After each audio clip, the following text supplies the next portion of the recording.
देवसुतं देवं कंसचाणूरमर्दनं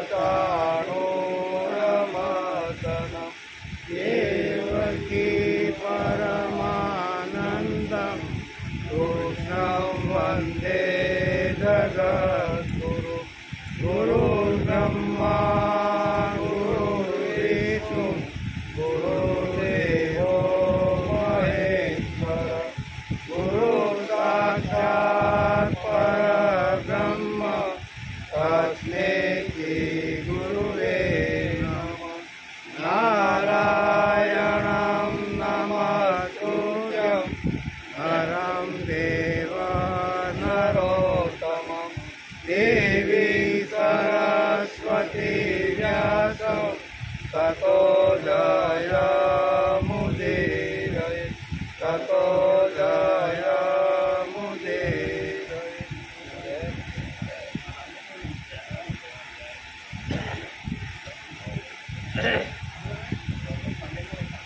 अयोध्या मथुरा माया काशी कांची अवंतिका पुरी द्वारावती सेव तप्तेता मोक्षदायिका। आ 7 नगरीओ मोक्ष आपनारी छे। कई? अयोध्या, मथुरा, माया, काशी, अवंतिका। बरोबर ने? आ जे 7 नगरीओ छे ए 7 नगरीओ मोक्ष आपनारी मोटी महान नगरीओ छे। તેથી આ 7 નગરીઓને રોજ યાદ કરવાના। બરોબર ને? શ્લોક આવતો હોય તો બોલે, એટલે ગુજરાતીમાં ભગવાનને કહી દો। નારાયણમ નિરાકારમ નરવીરો નરોત્તમમ ઋષિહમ નાગનાથં ચ तं वन्दे रघुनन्दनम। निराकार सुरवीर नरोत्तम ऋषि भगवान એટલે કે કાલિય નાગને નાથનારા અને નરકનો અંત લાવનાર એવા નારાયણ પ્રભુને હું નમસ્કાર કરું છું। અંતનો જેણે કહેવાય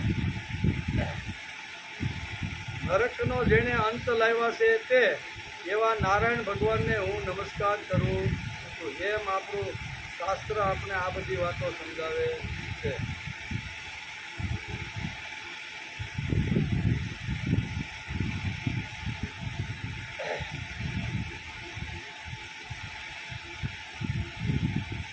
આજે આપણે શ્રીમદ ભાગવત શરૂઆત કરી એનો 270મો દિવસ।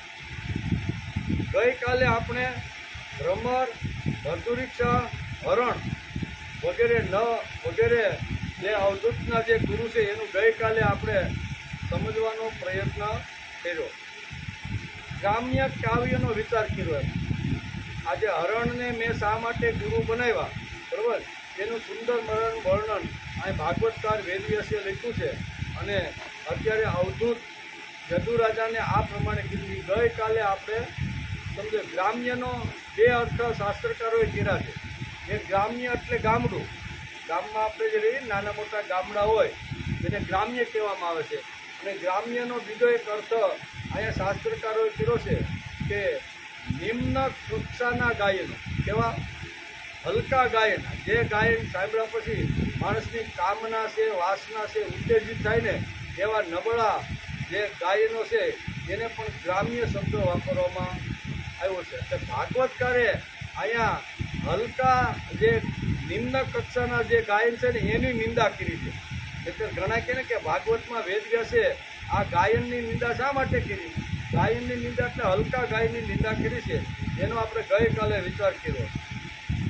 જીવનના વિવિધ પાસાઓનો સ્પર્શ કરી જે પથદર્શક હોય, જીવન વિષયક હોય, ભાવવર્ધક હોય તેવા કાવ્ય માણસે સાંભળવા જોઈએ। ગમે તેવા કાવ્ય સાંભળવાની ભાગવતકાર વેદવ્યાસે ના પાડી કે જે ભાવવર્ધક હોય, જીવન વિકાસમાં ઉપયોગી આવતા હોય, એટલું જ નહીં પણ પથદર્શક આપને માર્ગદર્શન આપે ને એવી રીતના કાવ્ય સાંભળવા જોઈએ।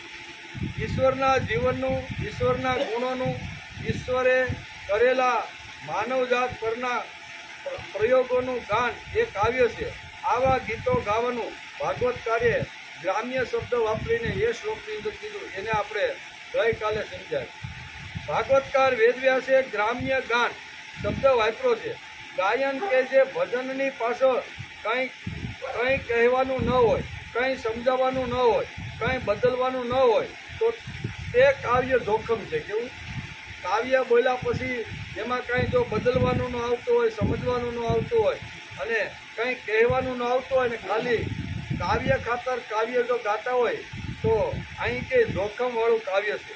તેથી કાવ્ય સાંભળ્યા પછી ઉત્સાહ, સ્ફૂર્તિ અને ચૈતન્ય માણસની અંદર વધવા જોઈએ. આમ ભાગવતકારે બહુ સરસ ગઈકાલે આપણે ભ્રમર, મધુરિક્ષા, હાથી, મધુ, લૂંટનારા અને હરણ આટલા ગઈકાલે આપણે આટલા શું કહેવાય આટલા ગુરુનો અભ્યાસ આપણે કર્યો. આમ કે અવધૂતે આટલા ગુરુ કર્યા. આજે આપણે માછલી અને પિંગલા, બરોબર ને, જેનો આ અધ્યાયની અંદર ઉલ્લેખ કરવામાં આવ્યો છે.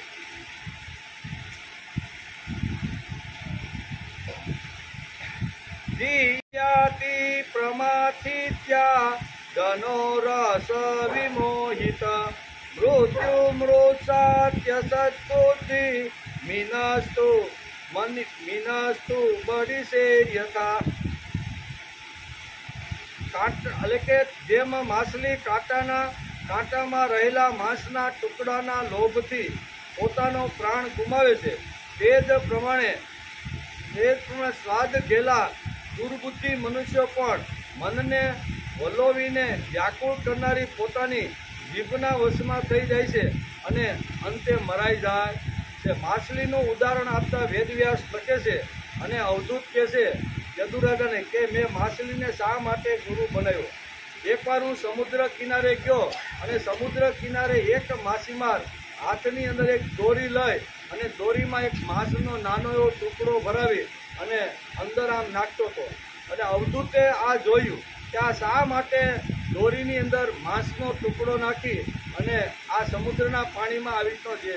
અને જોયું તો થોડાક સમય પછી એ માંસનો ટુકડો ખાવા માટે માછલી આવી અને માછલી એ માંસના ટુકડામાં એક વાયર એટલે કે એક પિન જેવો જે કાચડી જેવો છે ને એવો એક વાયર નાખેલો હતો. અને એ મોઢાની અંદર એ ટુકડો બાળાનો ટુકડો ભરાઈ જાય છે, માછલી એમાં ફસાઈ જાય છે અને આ શિકારી એ માછલીનો શિકાર કરી નાખે છે. આ અવધૂતે સમુદ્ર કિનારા જ્યારે ફરતા હતા ત્યારે આ જોયું, ત્યારે એણે વિચાર કર્યો કે મારે આને ગુરુ બનાવવો જોઈએ. કે અતિશય આવી રીતના હું કે એટલે કે માંસના ટુકડાના લોભમાં પોતાનો પ્રાણ માછલીએ ગુમાવી દીધો. એટલે બહુ લોભ કરવો અથવા લોભમાં લલચાવવું નહીં, એવું અહીંયા યદુએ એટલે કે અવધૂતે જોયું ને યદુને આ વાત સમજાવી. એનો વિચાર આજે આપણે કરવાનો છે. જેમ માછલી કાંટામાં રહેલા માંસના ટુકડામાં લોભમાં પોતાના પ્રાણ ગુમાવે છે, તે જ પ્રમાણે સ્વાદ ઘેલા દુર્બુદ્ધિ મનુષ્યો પણ મનને વલોવીને વ્યાકુળ કરનારી પોતાની જીભના વશમાં થઈ જાય છે અને અંતે મરાઈ જાય છે. કારણ કે જીભને જો સ્વાદ જેટલો જોઈએ એટલો જો આપે રાખો ને તો માણસ ખલાસ થાય તો પેટ બગડી જાય, બરોબર. જોઈએ અથવા જરૂરિયાત હોય એટલું ન ખાતા જીભને જેટલો સ્વાદ હોય ને જેટલું ગમતું હોય એટલું જો માણસ ખાવાનું શરૂ કરે તો અંતે માણસના શરીરમાં અનેક પ્રકારના રોગો ઊભા થઈ જાય છે અને અંતે માણસ ખલાસ થઈ જાય છે. આ બધું અહીંયા અવધૂત અત્યારે દરિયાના કિનારા ઉપર આ માછલીને પકડનાર જે માછીમાર છે એ એક પિનની અંદર માંસનો ટુકડો ભરાવી અને ફસાવવાનો પ્રયત્ન કરે છે. આ દ્રશ્ય એમણે જોયું અને એણે નક્કી કર્યું કે બહુ આવી રીતનું એટલે કે આવી રીતનું બહુ સ્વાદ ઘેલું થવું એ સ્વાદનો ઘેલી થઈ માછલી એટલે મરાય ને એમાં વ્યાસનું કહેવાનું. અવધૂતે જોયું કે માછીમારે કાંટામાં માંસનો ટુકડો રાખીને માછલીને ફસાવી.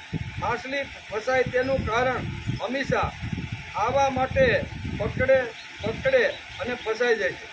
અવધૂત કહે છે કે માછલીએ મને શીખ્યું કે જેને જીવન વિકાસ કરવો છે તેણે જીભને બહુ સ્વાદ રસ બનાવવો નહીં. જીભને સ્વાદ આવે એવી વસ્તુ ખાવાની નહીં, એવો સ્વાદ લેવાનો ને આપણા પેટને કેટલી અનુકૂળ છે, કેટલી જરૂરિયાત છે, આપણું પેટ ખાધા પછી કેટલું કામ કરે છે ને, એવો જ ખોરાક ખાવાનો માણસે આગ્રહ રાખવો જોઈએ. જીભને તો બહુ સારું ગમે, બરોબર ને?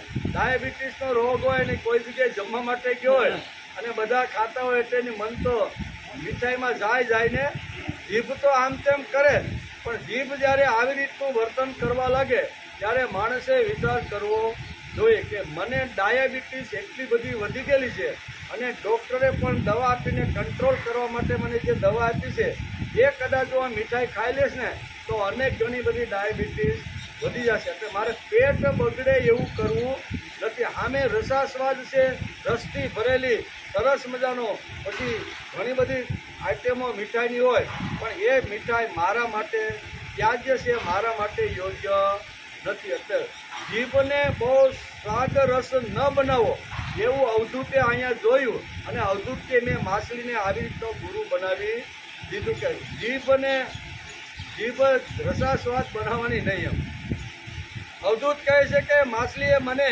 શીખ્યું કે જેને જીવન વિકાસ કરવો છે તેને રસનાનો મોહ છોડવો પડશે. રસના માણસને દીન બનાવે છે, એટલું જ નહીં, રસનાનો ગુલામ માણસ આયુર્વેદના સિદ્ધાંતોને પણ ઉલ્લંઘન કરી નાખે છે. તેથી જીભને બહુ કંટ્રોલમાં ને સંયમિત રાખવાનો ગુણ મેં અત્યારે અહીંયા માછલી પાસેથી શીખો એવો અવધૂત કહે છે. પેટને ચાલે તે આપવાનું, પેટને હાલે તે આપવાનું, જીભને ફાવે તેવું નહીં આપવાનું. જીભને ફાવે તેવું આપી તો અનેક પ્રકારના રોગો થાય છે, એમ આપણું શાસ્ત્ર પણ આપણને સમજાવે છે. પેટને ચાલે તે આપવાનું કે જીભને ભાવે તે આપવાનું. જીભને ભાવે તે હદવાર આપશો તો પેટ ખલાસ થઈ જશે, પેટ બગડી જશે અને માણસ ઘણા પ્રકારના રોગની અંદર માણસ ફસાય જશે. તેથી શાસ્ત્રકારો કહે છે કે પેટ બગડે એવું ખાવાનું નહીં. રસ ગમે તેટલો લાગતો હોય પણ એ રસ ખાવાનો નહીં. એટલે કે રસના સ્વાદનો મોહ ખોટો છે, તેમાં વ્યક્તિ ખલાસ થઈ જાય છે. રોટલી જોઈએ તેમાં શંકા નથી, પણ તેની પાછળ ગાંડા થવું ન જોઈએ. રોટલી તો માણસને જોઈએ એટલા માટે કમાવું તો જોઈએ. એટલે શાસ્ત્રકારોએ કીધું છે 24 કલાકના 6 ભાગ પાડી દીધા. એમાં 6 કલાક રોટલી કમાવા માટેનો, કીધો 6 કલાક ઊંઘવા માટેનો અને 6 કલાક માણસના વ્યવહાર કામના, નાહવું ધોવું, ખાવું પીવું, પરિવાર સાથે રહેવું, એના 6 અને આ બધા અલગ અલગ અને 6 કલાક ધર્મના કાર્યને આપી દીધા. બહુ સરસ વિભાજન કર્યું છે. 6 કલાક કામનાના, 6 કલાક ઊંઘના અને 6 કલાક માણસને આવી તો ધંધો કરવા માટે જવાનું હોય તો એના માટે આ 4 વિભાગ પાડી દીધા છે. તેથી પેટ કહે છે કે ગાંડા નહીં થવાનું, પેટ માટે અથવા રોટલા માટે ગાંડું થવાનું નહીં. મોટા મોટા ઉદ્યોગપતિઓ રાત દિવસ દોડધામ કરે છે, તેને પૂછો કે શા માટે આટલી દોડધામ કરો છો તો કહે છે પેટ માટે બધું કરવું પડે. હું કે કોઈ મોટો માણસ હોય, અબજોપતિ હોય, એ બહુ દોડધામ કરતો હોય ને ઘણીવાર આપણે એમ કહીએ કે ભાઈ થોડુંક આધ્યાત્મિક ધાર્મિક અથવા થોડી ભક્તિમાં ધ્યાન રાખો તો કે ભાઈ ટાઈમ જ ક્યાં છે, મારે પેટ એટલું બધું મોટું છે ને એ પેટ મારું ભરાતું એટલે પેટને માટે દોડું છું. પણ તારું પેટ કેટલું મોટું છે? આપણે કહીએ ભાઈ તું આટલું બધું ભગવાને આપ્યું છે અને છતાં દોડ કરે છે તો તારું પેટ કેટલું મોટું છે? તારે પેટ છે કે પટારો? આ કાંઈ સમજાતું? તારું પેટ છે કે પટારો? પેટને માટે સમાધાન નથી તો પછી જીવન વિકાસ માટે માર્ગદર્શન આપને કેવી રીતે મળે? તેથી અહીંયા શાસ્ત્રકારોએ કીધું છે કે કદાચ રોટલો કમાવામાં કદાચ તને 6 કલાક ઓછી પડતી હોય તો ધર્મ આ 4 મોટો ભાઈ છે, બરોબર ને? એવો ધર્મ, અર્થ, કામ અને મોક્ષ આ 4 જે વિભાગ પડ્યા એમાં ધર્મ એ મોટો ભાઈ છે. અને મોટા ભાઈને 2 હાથ જોડીને તું કહીશ ને કે ભાઈ મને કમાવામાં થોડીક કલાકો ઓછી પડે, 6 કલાકમાં કળિયુગ છે, છોકરાઓને ભણતરના ખર્ચા વધી ગયા છે, આ બધું પૂરું થાય કાંઈ એવું લાગતું નથી. 2 હાથ જોડીને તું ધર્મને કહીશ ને કે 2 કલાક મને આપો એટલે ધર્મ એકદમ આવી રીતનો દયાળુ કૃપાળુ છે, એ 2 કલાક તને આપશે. એમ કરી અને માણસે કમાવા માટે કદાચ 6 વત્તા 2 કલાક જો 8 કલાક કરીએ તો કાંઈ પણ વાંધો નથી. કહેવાનો અર્થ કે 8 કલાક પછી માણસે ધંધાને નિવૃત્તિ આપી દેવી જોઈએ. નોકરી કરતા હોય કે ધંધો કરતા હોય, જે વખતે આપણે ગાદી ઉપર કે ખુરશી ઉપર બેસીને ધંધાની શરૂઆત કરી છે એ વખતે ભગવાનને 2 હાથ જોડીને કહેવાય કે ભગવાન 8 કલાક સુધી મન મૂકીને હું ધંધો વ્યાપાર નોકરી જે કાંઈ કરવાનું છે ને એ 8 કલાક સુધી કરવાનું છે. 8 કલાકમાં તારે મને અબજોપતિ બનાવવો હોય તો અબજોપતિ બનાવી દેજે અને રોડપતિ બનાવવો હોય તો રોડપતિ. હું 8 કલાક પુરુષાર્થ કરીશ, મહેનત કરીશ, ખૂબ પરસેવો પાડીશ, પણ 8 કલાકમાં તારે મને જેટલું આપવાનું હોય ને એટલું આપી.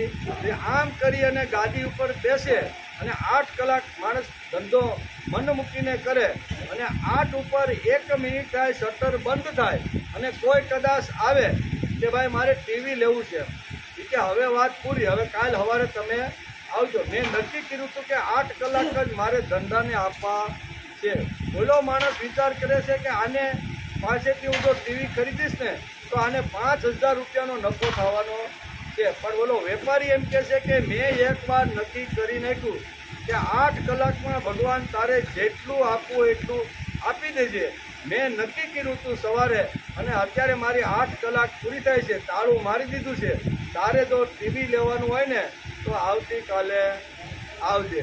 જો તારા નસીબમાં હશે ને તો એ ગમે ત્યાં આટા મારીને સવારે તારી પાસે જ આવવાનું છે, બરોબર ને. જો તારા નસીબમાં નહીં હોય ને તો કદાચ બીજી જગ્યાએથી પણ આવી રીતનું કરી. કહેવાનો અર્થ કે માણસે નક્કી કરી નાખવું જોઈએ કે આપણું પેટ છે કે પટારો. પેટ હોય તો એના માટે 8 કલાક બહુ થઈ રહે અને 8 કલાકમાં કદાચ જો ઘટતી હોય ને તો આવી રીતનું માણસે પ્રયત્ન કરીને કરવું. તેથી કહેશે કે તારું પેટ કેટલું મોટું છે, તારે પેટ છે કે પટારો, પેટને માટે સમાધાન નથી તો પછી જીવન વિકાસ માટે માર્ગદર્શન કેવી રીતે મળે? ભાઈ, જીવન વિકાસ કરવાનો હોય તો માણસને માર્ગદર્શન મળવું જોઈએ. જીવન વિકાસ હવે ઘણી વાર શબ્દો આવે છે તો આપણને એમ થાય કે જીવન વિકાસ એટલે શું? તો જીવન વિકાસ એટલે મન, બુદ્ધિ, ઇન્દ્રિયો અને શરીર. આ 4 જે વસ્તુ છે, મન છે, બુદ્ધિ છે, આપણી ઇન્દ્રિયો છે અને આપણું શરીર છે. તો આનો સરખી રીતે એનો બધાનો વિકાસ થવો જોઈએ. આ બધો મનનો વિકાસ થાય, બુદ્ધિનો વિકાસ થાય, ઇન્દ્રિયો હૃષ્ટપુષ્ટ રહે, બરોબર ને, અને આવી રીતના બધાનો વિકાસ થાય એને જીવન વિકાસ કહેવામાં આવે છે. આમ કરી અને આ માછલીનું દ્રષ્ટાંત આપી અને વેદ વ્યાસ લખે છે અને અવધૂત કહે છે કે મેં માછલીને આવી રીતના મેં ગુરુ બનાવી દીધા. બહુ સરસ રીતે કહે છે. અને ત્યાર પછી આવે છે પિંગલા. કેવી? પિંગલાનું નામ સાંભળ્યું ને? પિંગલા ઘણી વાર આવે છે આપણે ત્યાં.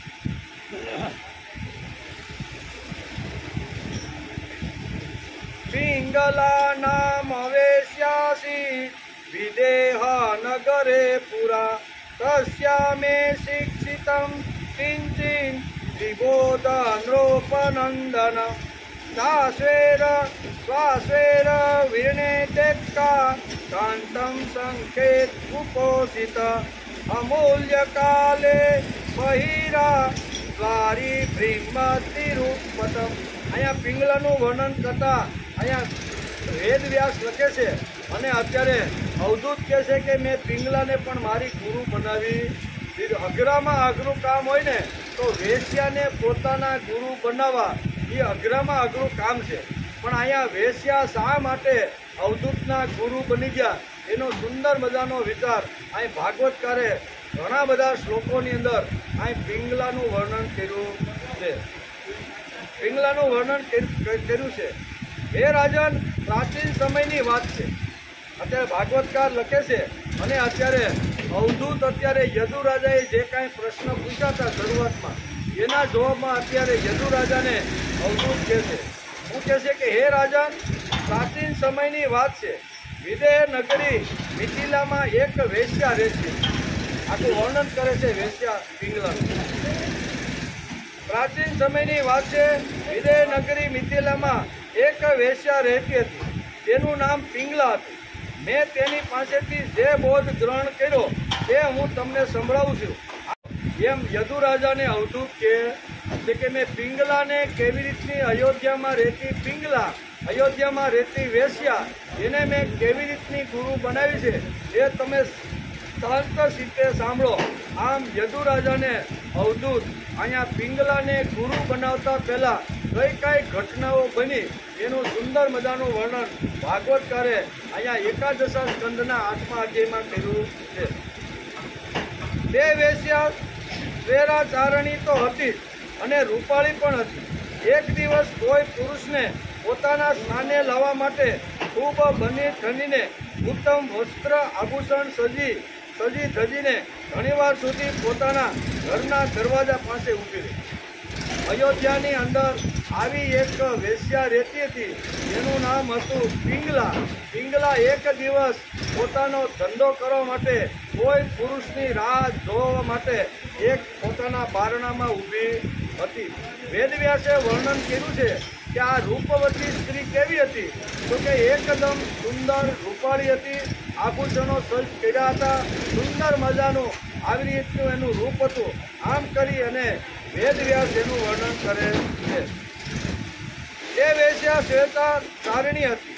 એ શ્રેષ્ઠ પુરુષ તેને ધનની કામના હતી. તેથી તે અર્થલોલુપ સ્ત્રી કોઈ પણ પુરુષને તે તરફ આવતો જોઈને એવું વિચારતી હતી કે આ પૈસાદાર છે, મને પૈસા આપીને ઉપભોગ કરવા માટે જ આવી રહ્યો. પોતાના બારણામાં ઊભી છે, રોડ ઉપર પોતાનું ઘર પડે છે અને દૂરથી આવતા દરેક પુરુષની સામે ધ્યાન રાખીને પિંગલા જોતી રહેલી છે. પિંગલા જોવે છે, વિચાર કરે છે કે સામેથી જે પુરુષ આવે છે ને એ મારી જ પાસે આવતો હોય એવું લાગે છે. મારે તેની પાસેથી અઢળક સંપત્તિ એના ખિસ્સામાંથી કઢાવી લેવી છે. આવા પૈસાનો વિચાર કરતી બારણાની અંદર આવી બની ઠંડીને વસ્ત્ર અને આભૂષણ સારા પહેરીને પિંગલા આવી રીતનો વિચાર કરે છે. જે પુરુષ આવે છે સામેથી એ બધા સામે અહીંયા ભોગની દ્રષ્ટિ, કામની દ્રષ્ટિ રાખી અને પિંગલા એમ જ કહેશે કે આ પુરુષ મારી પાસે જ આવે છે. થોડી વાર પછી પુરુષ ત્યાંથી ચાલીને નીકળી જાય છે. વેશ્યા વિચાર કરવા લાગી પિંગલા કે આ પુરુષ તો મારી પાસે આવ્યો નહીં. એટલે ફરીથી પાછી બની ઠનીને પોતાના દરવાજા પાસે ફરીથી આવી રીતની ઊભી રહે છે. આમ કરતાં ઘણા પુરુષો ત્યાંથી પસાર થઈ જાય. કેટલા વેદવ્યાસ લખે છે કે તે સંકેતથી જીવનારી પિંગલા પછી જ્યારે બીજા પુરુષને આવતો જોતી ત્યારે માની લેતી કે આ તો મારી પાસે જ આવે છે. એક તો વયો ગયો પણ બીજો સામે જે પુરુષ આવેલો આવે છે બની ઠનીને ખૂબ જ અને પૈસાવાળો હોય એવું લાગે છે, જેથી મારી પાસે જ આવતો હોય એમ પિંગલા આવી રીતનો વિચાર કરીને પોતાના દરવાજા પાસે ઊભી રહે છે. આ તો મારી પાસે જ આવી રહ્યો છે, મને ખૂબ પૈસા આપશે. પરંતુ જ્યારે ત્યાંથી તે આગળ નીકળી ગયો ત્યારે એવું વિચારવા લાગી કે હવે નથી કોઈ ત્રીજો પુરુષ તો આવવો જ જોઈએ. બે તો નીકળી ગયા પણ આ પિંગલાની સામું પણ જોયું ને પિંગલાને દૂરથી તો એવું લાગતું હતું કે આ મારી પાસે આવે છે, પણ બંને પુરુષો હતા એ આવી રીતના બહાર નીકળી ગયા. હવે વિચાર કરે છે કે હવે શું કરવાનું. ત્યારે ત્રીજા પુરુષની રાહ જોઈ અને પિંગલા પોતાના દરવાજા પાસે ઊભી છે. તે મને ખૂબ વધારે પૈસા આપશે. પિંગલાના ચિત્તની આવી દુર્દશા વધતી જતી હતી. દરેક માણસ પુરુષ ત્યાંથી પસાર થાય પણ પિંગલાના હમુક કોઈ જોવે નહીં. એટલે આની દુર્દશા પિંગલાની દિવસે સમયે આવી રીતની વધવા લાગી. પિંગલાના ચિત્તની આવી દુર્દશા વધતી જતી હતી. તે દરવાજા ઉપર ઘણા લાંબા સમય સુધી નિંદ્રાનો ત્યાગ કરીને રાહ જોતી હતી. રાત આખી પસાર થઈ ગઈ. કેવી કોની રાહ કે કોઈ પુરુષ, ધનવાન પુરુષ આવે અને મારી સાથે આવી રીતનો ભોગ કરે અને એના ખિસ્સામાંથી મને ધન મળે. આ ધનની લાલસે અહીંયા ઘણો સમય વીતી ગયો. ભાગવતકાર કહે છે રાત અને દિવસ, એક રાત ગઈ, આખો દિવસ ગયો પણ કોઈ પુરુષ એની પાસે આવ્યો નહીં. એટલે સમય ખૂબ લાંબો વીતી ગયો. નિંદ્રાનો પણ ત્યાગ કરી દીધો. તે ક્યારેય અંદર જતી નથી અને ભૂખી અને તરસી આવી રીતના રાત અને દિવસ અહીંયા કોઈ પુરુષ મારી પાસે આવે અને એનું ધન મને મળી જાય, બરોબર, એના શરીરનું સુખ મને મળે, આ જ વિચાર કરતા એણે એક દિવસ અને એક રાત્રિ પસાર કરી નાખી. એમ ભાગવતકાર લખે છે. પિંગલાની આવી દુર્દશા થતી હતી. તે દરવાજા પર ઘણા લાંબા સમય સુધી આવી રીતે ઊભી હતી. હે રાજન, રાજન એટલે રાજાને કહે છે ને, યદુ રાજાને. આ રાજન શબ્દ અહીંયા યદુ રાજા માટે અહીંયા વાપરો છે કે હે રાજન, ખરેખર આશા અને તે પણ ધનની આશા અત્યંત હીન છે. ધનવાનની રાહ જોતા જોતા તેનું મોઢું સુકાઈ ગયું. ઘણા લાંબા સમય સુધી આ વેશ્યા પિંગલાએ ઘણા માણસોની રાહ જોઈ, પણ એક પણ માણસ એની પાસે ભડકો નહીં. તેથી એનું મોઢું સુકાઈ ગયું. એનું મોઢું સુકાઈ ગયું. એની આશા અત્યંત હીન થઈ ગઈ. ધનવાની રાહ જોતા જોતા તેનું મોઢું સુકાઈ ગયું. ચિત્ત વ્યાકુળ થઈ ગયું. હવે આ ધંધા ઉપર ભારે વૈરાગ્ય ઊભો થયો કે આ ધંધો હારો નથી, કે આટલા 2 દિવસ વ્યા ગયા પણ છતાં એક પુરુષ મારા માટે આવ્યો નહીં, એટલે આ ધંધો બરોબર નથી. એટલે ધીરે ધીરે પોતાના શરીર ઉપર એને વૈરાગ્યનો વિચાર આવવા લાગ્યો. તેમાં તેને દુઃખ બુદ્ધિ થઈ ગઈ. આ વૈરાગ્ય તેના સુખનું કારણ બની ગયું. જ્યારે પિંગલાના ચિત્તમાં આ પ્રકારની વૈરાગ્યની ભાવના જાગૃત થઈ ત્યારે તેના મુખમાંથી એક ગીત સરી પડ્યું. શું કહે છે? આ જ્યારે આવી રીતના 2-4 દિવસ આવી રીતના વયા ગયા, સુકાઈ ગયું, શરીર આવી રીતનું થઈ ગયું, પછી એને વૈરાગ્યનો વિચારમાંથી આ વેદવ્યાસ લખે છે કે એક ગીત સરી પડ્યું. અર્થાત તેના અંતરના 2 ઉદ્ગારો નીકળ્યા તે હે રાજન, હું તમને કહું છું, સાંભળો.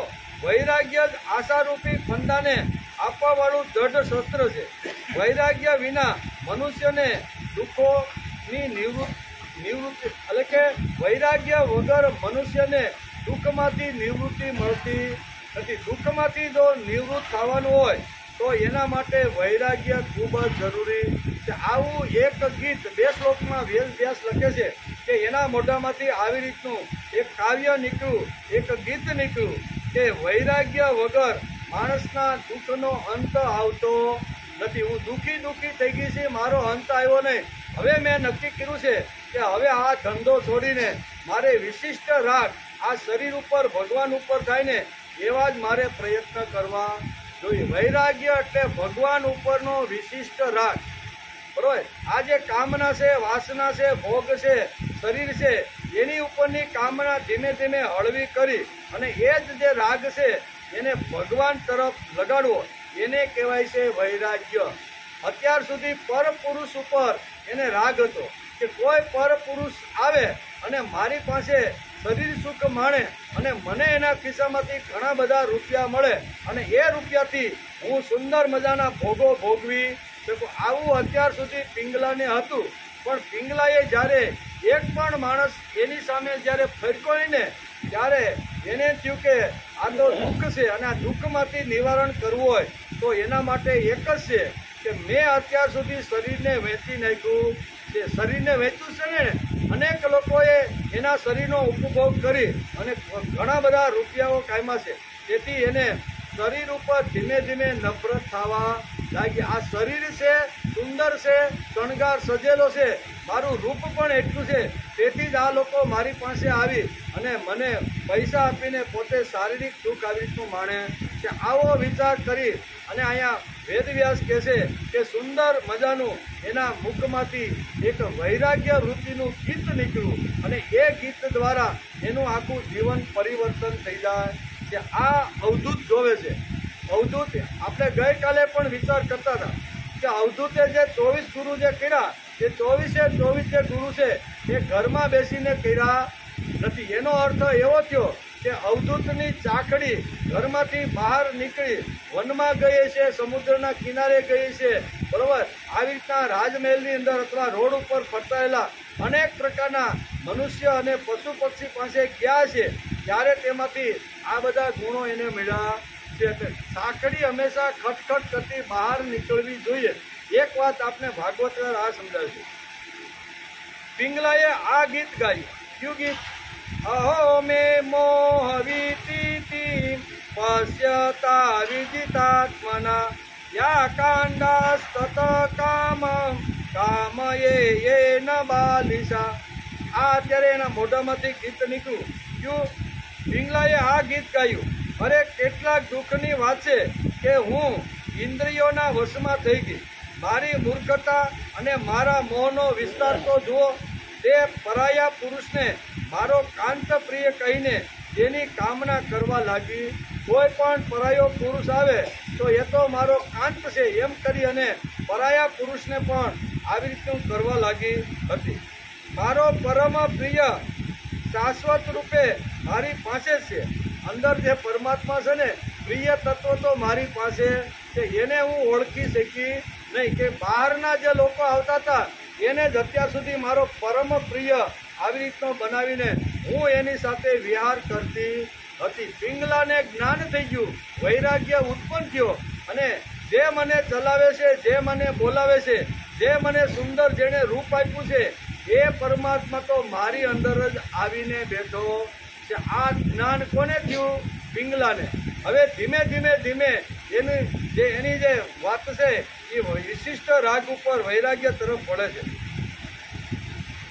અરે કેટલા દુઃખની વાત છે કે હું ઇન્દ્રિયોના વશમાં થઈ ગઈ.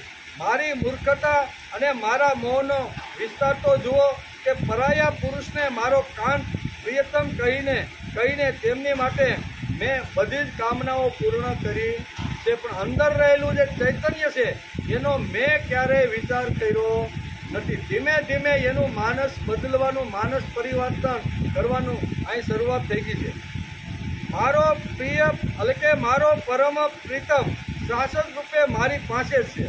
જો મારી પાસે છે, જેને લીધે હું બોલું છું, જેની લીધે હું ચાલું છું, જેની લીધે દરેક પ્રકારની ક્રિયા હું કરું છું, એ અંદર બેસીને કોઈ પ્રિયકર, કોઈ આવી રીતની જે અજ્ઞાત જે શક્તિ છે, પરમ પિતા પરમેશ્વર છે, એ જ મને ચલાવી રહ્યા છે. આમ પિંગલાને ધીમે ધીમે અંદર રહેલા આત્મ તત્વનું આવું જ્ઞાન થવા લાગ્યું. વિશિષ્ટ એટલે કે વૈરાગ્ય તરફ ધીમે ધીમે એનો વિચાર બદલવા લાગ્યો.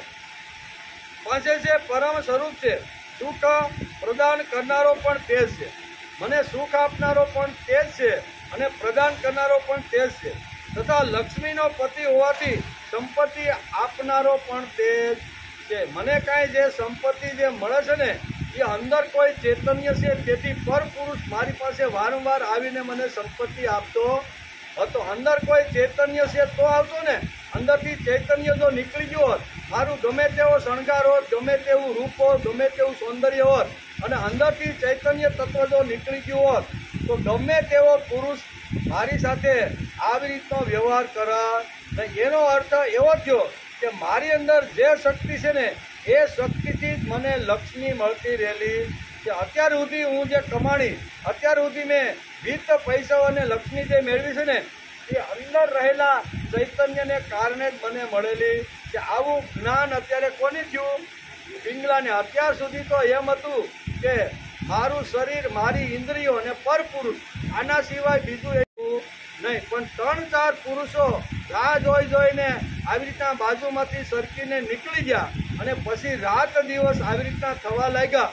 પણ એની સામે જ્યારે કોઈ જોયું નહીં ને ત્યારે એને વિચાર આવવા લાગ્યો કે આ શરીરની અંદર જે શક્તિ પડેલી છે એ શક્તિને હિસાબે જ હું બધું ખાઉં છું, પીવું છું, હરું છું, ફરું છું, જે કાંઈ તાગડ ધીંગા કરું છું ને એ અંદર બેઠેલી શક્તિને લીધે કરું. તો આપણે બધાને અનુભવ છે કે આપણે 3 માળનું મકાન હોય, બરાબર, લિફ્ટ ન હોય અને પછી આપણે ઉતરીને અહીંયા 2 કલાક બેસીને પાછા ઘરે જઈ તો ફટ કરતા આપણે 3જા માળે જતા રહી છીએ. ભલે 70-80 કિલોનું શરીરનું આપણું વજન હોય તો એ વજન પણ અંદર રહેલી કોઈ શક્તિ ઉપાડી અને મને 3જા માળ સુધી લઈ જાય છે. પણ 3જા માળ સુધી જતા પહેલા અંદરની શક્તિ પહેલા જ પગથિયે જો આપણી પાસેથી વ્યવહાર કાઢી નાખે, છોડી દે તો 4 જણાના ખભા થાકી જાય તો પણ 3જે માળે પહોંચતો નથી. ભાઈ, તો હતું એવું શું કે જે શક્તિથી તે ઉપર 3જા માળે એક પગથિયું, બીજા પગથિયા, 3 એમ કરતા 3જા માળે આપણે પહોંચ્યા છે. એનું કારણ શું છે? તો કે અંદર કોઈ ચૈતન્ય શક્તિ છે જે મને ચલાવતી રહેલી છે, જે મને બોલાવતી રહેલી છે, જે મારું ખાધું પચાવી અને લોહી બનાવીને અંગૂઠાના બાપથી શરૂઆત કરી અને માતા સુધી પરિભ્રમણ કરનાર કોઈ અંદર એક ચૈતન્ય અજ્ઞાત શક્તિ મારી અંદર છે. એ શક્તિને ભૂલી અને મેં પર પુરુષને મારો સ્વામી અથવા મારો ભગવાન મેં માની લીધો. આમ પિંગલા વારંવાર અફસોસ કરતી અને પોતાના મનને આવી રીતનો વૈરાગ્ય તરફ વાળતી વારંવાર અત્યારે પિંગલા આવા શબ્દ બોલી રહી છે. આગળ પિંગલા કહે છે કે સુખ પ્રદાન કરનાર પણ અંદર બેઠેલો ભગવાન છે તથા લક્ષ્મીપતિ હોવાથી સંપત્તિ આપનાર પણ તે જ છે. આવા જ મારા હૃદયમાં બિરાજેલા ભગવાનની હાજરીમાં તેમણે છોડીને જેઓ ઈચ્છા મુજબ ભોગ સંપાદન કરવામાં પણ અસમર્થ છે તથા દુઃખ, ભય, આદિ, વ્યાધિ, શોક અને મોહ ઉપલાવનારા છે એવા લોકોનું મેં સેવન અત્યાર સુધી કર્યું. અત્યાર સુધી કોનું સેવન કર્યું? કે જે દુઃખ, જે શરીર દુઃખ માટે આવી રીતનું હોય છે, એ દુઃખ ઉપજાવનારું છે. આદિ, વ્યાધિ, શોક, મોહ જે ઉપજાવનાર છે એવા જ લોકોનું અત્યાર સુધી મેં સેવન કર્યું છે. ઘણા જ દુઃખની વાત છે કે મેં અત્યંત નિંદનીય આજીવિકા એવો વેશ્યા વ્યવસાયનો આશ્રય લીધો. આ અફસોસ કરે છે કે મેં ધંધો કેવો પકડ્યો, વ્યવસાય કેવો પકડ્યો. વ્યવસાય તો સમાજમાં ઘણા બધા સારા નશા બધાય હોય છે, પણ કેવો વ્યવસાય માણસે કરવો જોઈએ એ માણસે પોતાની બુદ્ધિથી નક્કી કરવું જોઈએ. ઘણા કુકડા વેચીને પણ કરે છે કે નહીં ધંધો? ઘણા કુકડાઓ ઉછેરીને કરે છે કે નહીં? ઘણા માછલી પકડીને. ધંધા તો ઘણા પ્રકારના હોય, પણ માણસે ઉમદો ધંધો કરવો જોઈએ. પણ મેં કેવો ધંધો કર્યો? શરીરને વેચવાનો ધંધો કર્યો. પર પુરુષ કોઈ પણ આવે, શરીર એને વેચી દઉં અને 2-5 આવી મિનિટની અંદર મને 5-25 હજાર રૂપિયા આપીને એ ધનવાન જતો રહે. એટલે અહીં કહે છે, પોતાની જાતને ધિક્કાર કરતા કહે છે કે મેં કેવો અત્યંત નિંદનીય આવી રીતનો વ્યવસાય કર્યો. આ વ્યવસાય કરાય નહીં. એવો વેશ્યાવૃત્તિનો આશ્રય લીધો અને નકામો પોતાના શરીર અને મનને કલેશ આપ્યા, પીડા પહોંચાડી. મારું આ શરીર વેચાઈ ગયું છે. લંપટ, લોભી અને નિંદનીય મનુષ્યએ તેને ખરીદી લીધું છે અને હું એટલી મૂર્ખ છું કે આ શરીરથી પૈસા અને રતિ સુખ ઈચ્છી રહીશું. મારા શરીરને મને ધિક્કાર છે. વૈરાગ્ય વૃત્તિ જ્યારે માણસને જાગે છે ને, ત્યારે એને આ ભાન થઈ જાય છે કે અત્યાર સુધી મને ઘણા લોકોએ વાપરી નાખી છે અને હું વપરાઈ પણ ગઈ છું. હું વપરાણી શા માટે? તો કે મને પૈસા જોતા હતા એટલે હું વપરાઈ ગઈ. અને સામા લોકોએ શા માટે વાપરી? તો કે એને રતિ સુખ જોતું હતું એટલે સામા પુરુષે મારો ઉપયોગ કરી લીધો. આ અત્યારે અફસોસ થાય છે અને એકદમ પોતાની જાતને ધિક્કારે છે. આમ પિંગલા વારંવાર કહે છે. એમ અહીંયા રાજા યદુને અત્યારે અહીંયા સમજાવે છે. જેમાં વાંસની સળીઓ અને ટેકા આપીને ઘર ઊભું કરવામાં આવે છે, તેમ આ શરીરરૂપી ઘરમાં હાડકાની વળીઓ અને ટેકા છે તથા તેમાં ત્વચા, રૂવાડા અને નખનું આવરણ છે. આ ઘરમાં 9 દરવાજા છે. તેમનામાંથી સતત મળ, મૂત્ર વગેરે નીકળતું રહે છે. ખરેખર મારા સિવાય બીજી કોઈ સ્ત્રી હશે જે આવા નિંદનીય શરીરને જ પ્રિય માની તેનું સેવન કરશે. એટલે કે અહીંયા બહુ સરસ તત્વજ્ઞાન અથવા અહીંયા વૈરાગ્ય વૃત્તિ થાય છે ત્યારે શરીરની કિંમત તેને સમજાઈ જાય કે કેટલું સરસ મજાનું ભગવાને મને આ સુંદર શરીર આપ્યું છે. આ શરીર છે ને એ તો ભગવાનને રહેવા માટેનું મંદિર છે અને મંદિરના 9 દરવાજા છે અને 9 દરવાજા ખુલ્લા છે, પણ છતાં અંદરથી મને જે ચલાવે છે, મને જે બોલાવે છે, મારે ખાધેલું જે પચાવે છે ને, એ ચૈતન્ય 9 દરવાજા ખુલ્લા હોવા છતાં એકાય દરવાજામાંથી ભાગતો નથી. ગમે ખુલ્લા જ છે, નહીતર એને જવું હોય તો અંદર બેઠેલું ચૈતન્ય તો ગમે ત્યારે મુઠ્ઠી વાળીને ભાગે છે, પણ એ ભાગતું નથી. શા માટે નથી ભાગતું એનું વર્ણન કરતા અત્યારે પિંગલા બહુ સરસ અહીંયા પોતાનો અફસોસ અને વ્યક્ત કરે છે. એટલે ઘર જેમ બનાવ્યું હોય અને શરીરરૂપી ઘરના હાડકાની વળીઓ હોય, આ શરીરરૂપી જે ઘર છે ને એમાં બધા હાડકા છે ને હાથના પગના બધા છે એ આપણે જે ઘર બાંધીએ ને ઉપર જે વળી મૂકીએ ને એ બધી વળીઓ છે. વળીઓને ટેકા છે, તેમાં ત્વચા, રૂવાડા અને નખનું આવરણ છે. આ ઘરમાં 9 દરવાજા છે, તેમનામાંથી સતત મળમૂત્ર 9 પ્રકારના જે દરવાજા છે એમાંથી વધારાનો જે કચરો માણસ જે ખોરાક ખાય છે અને વધારાનો જરૂરિયાત વગરનો જે કચરો હોય છે ને એ કચરાને બહાર ફેંકવાનું કામ. મળમૂત્રનો ત્યાગ કરે, પેશાબ પાણીથી જાય, ઘણીવાર પરસેવાથી પણ આવી રીતનો કચરો બહાર નીકળતો હોય છે, ઘણીવાર કાનના મેલમાંથી નીકળતો હોય છે, નાકમાંથી પણ આવી રીતનું જ્યારે શરદી ઉધરસ થાય ત્યારે અનેક પ્રકારનો કચરો બહાર નીકળે કે નહીં. આ 9 દરવાજામાંથી અનેક પ્રકારનો ખાધા પછીનો વધારાનો જે કચરો છે ને એ બધો કચરો આ 9 દરવાજામાંથી બહાર નીકળી અને મને સંભાળતો રહેલો. એ કચરો જ્યાં પડ્યો છે ત્યાં ને ત્યાં જો પડ્યો રહીએ તો મારું શરીર કેટલું દુર્ગંધ આવે. આપણે પણ ખબર છે કે 2 દિવસ સુધી આપણે કદાચ શું કહેવાય ઓલો જ્યારે કચરો લેવાવાળો આવે ને 2-3 દિવસ આપણે ગયા ન હોય અને ભીના કચરાને ઘરમાં જો રાખ્યો હોય રસોડામાં તો શું થાય છે? આપણે જ કહી ગયેલા 2 દિવસ 3 દિવસ ત્યાં ગયા નથી તો કે કેમ? તો કે આ દુર્ગંધ ક્યાંથી આવે છે? તો કે આ 2 દિવસથી કચરાવાળો વરસાદ હતો ને એટલે આવ્યો. આવું થાય કે નહીં? કચરો જો ખાલી પડ્યો અંદર રહે અને બહાર જો એ ન ફેંકાય તો જેવી રીતે કચરો દુર્ગંધ મારે છે એવી રીતનું આપણું શરીર પણ દુર્ગંધ મારે છે. તેથી વેશ્યા કહે છે કે ભગવાને કેટલું સુંદર મજાનું આ શરીર ખોખું બનાવ્યું છે, સરસ મજાના હાડકા, સરસ મજાના આવી રીતના 9 દ્વાર રૂપી આ શરીરની અંદર ચૈતન્ય રહે છે. અને જ્યારે કચરાનું વિસર્જન કરવાનું હોય છે ત્યારે આ 9 દ્વારમાંથી કોઈ પણ દ્વારની અંદર વિસર્જન કરીને મને શુદ્ધ અને પવિત્ર રાખે. આ તત્વજ્ઞાન, આ જે વૈરાગ્ય વૃત્તિનું જે જ્ઞાન છે ને એ જ્ઞાન અત્યારે કોને થાય છે? પિંગલાને. પિંગલા આવો વિચાર કરતી રહેલી. ખરેખર મારા સિવાય બીજી કોઈ સ્ત્રી હશે જ આવા નિંદનીય શરીરને જ પ્રિય માની તેનું સેવન કરતી હશે. આમ તો આ વિદેહીઓ જીવન મુક્તોની નગરી છે, પરંતુ તેમાં રહેનારી હું સર્વથી મૂર્ખ અને દુષ્ટ છું.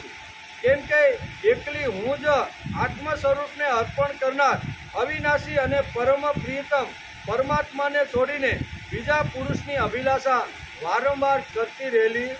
ભગવાનને છોડીને પર પુરુષની ચિંતન અને એની જ અભિલાષા કરતી હું કાયમ માટે મારા ઘરના દરવાજા આગળ સરસ મજાના આભૂષણો, સુંદર મજાનું રૂપ અને શરીર આવી રીતનું સુંદર બનાવી અને પર પુરુષ મારે ત્યાં આવે એવી અભિલાષા રાખી અને હું સતત આટલા વર્ષો સુધી મેં આ જ ધંધો કર્યો છે. એવો એને વિચાર આવે છે કે આજ મેં ધંધો કર્યો છે. અંદર રહેલું પરમાત્માને છોડીને બીજા પુરુષને મેં પ્રેમ કરવાનું આવી રીતનું શરૂઆત કરી છે. તેથી અંદર રહેલો જે પરમ પુરુષ છે એની સાથે મારો સંબંધ હોવો જોઈએ. આવું જ્ઞાન, આવું વૈરાગ્ય વૃત્તિ અત્યારે પિંગલાને થાય છે. મારા હૃદયમાં બિરાજતા પ્રભુ પ્રાણી માત્રના હિતેશુ, સુહૃદ, પ્રિયતમ, સ્વામી અને આત્મા છે. હવે હું મારી જાત આપીને તેમને ખરીદી લઈશ અને તેમની સાથે લક્ષ્મીજી જેવો વ્યવહાર કરીશ. અત્યાર સુધી મેં પરપુરુષને ખરીદા, એના ખિસ્સા કહેવાય ખંખેરી નાખ્યા. જેટલા રૂપિયા લઈને આવે ને એટલા બધા જ રૂપિયા હું એની પાસેથી લઈ લેતી હતી. બહુ સ્પષ્ટ રીતે આ શ્લોકની અંદર અહીંયા ભાગવતકાર લખે છે અને વેદવ્યાસ કહે છે, સુહૃદય પ્રેષ્ઠતમો નાથ આત્મા સાયં શરીરિણમ તે વિક્રયા મને વાહ રમે ને યથા રમા.